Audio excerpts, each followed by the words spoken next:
गांव के किनारे एक पुरानी और सुनसान हवेली थी, जिसे लोग काली हवेली कहते थे।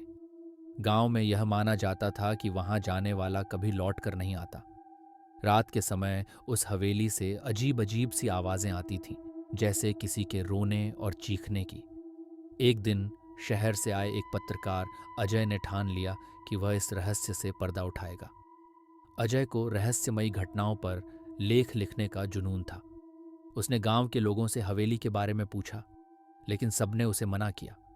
बूढ़े रमलू चाचा ने कहा, बेटा, वहां मत जाना।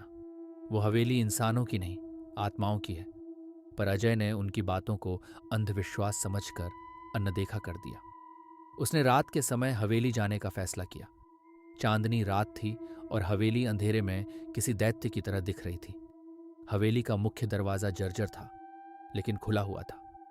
अजय ने हिम्मत करके अंदर कदम रखा। हवेली के अंदर का माहौल भारी और सर्द था। दीवारों पर पुरानी पेंटिंग्स थीं, जिनकी आंखें अजय को घूरती सी लग रही थीं। उसने एक मोमबत्ती जलाई और चारों ओर देखा। फर्श पर धूल जमी थी, लेकिन उस पर पैरों के ताजा निशान थे। जैसे ही वह आगे बढ़ा, एक कमरे से किसी के धीमे रोने की आवाज आई। अजय ने डर को काबू में रखते हुए उस कमरे का दरवाजा खोला। अंदर एक महिला सफेद साड़ी में बैठी थी। उसकी पीठ अजय की तरफ थी। अजय ने पूछा, आप कौन हैं? लेकिन महिला ने कोई जवाब नहीं दिया। अजय ने जैसे ही उसके कंधे पर हाथ रखा, वह अचानक पलटी। उसका चेहरा जला हुआ था और उसकी आंखें खून की तरह लाल थीं। अजय चीखते हुए पीछे हट गया। उसी वक्त दरवाजा अपने आप बंद हो गया। महिला ने खौफनाक आवाज में कहा, तुम यहां क्यों आए हो? यह हवेली मेरी है। जो भी यहां आता है, उसकी यही दशा होती है। अचानक कमरे का माहौल और ठंडा हो गया। खिड़कियां अपने आप खुलने और बंद होने लगीं।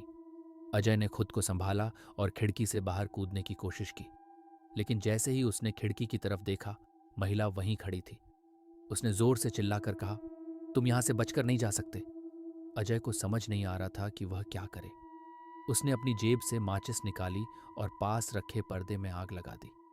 आग तेजी से फैलने लगी और महिला जोर जोर से चीखने लगी। उस चीख में दर्द और क्रोध था। आग की रोशनी में अजय ने देखा कि हवेली की दीवारों पर अजीब चिन्ह बने हुए थे, जैसे किसी तांत्रिक क्रिया के निशान। वह किसी तरह दरवाजा तोड़कर बाहर भाग निकला।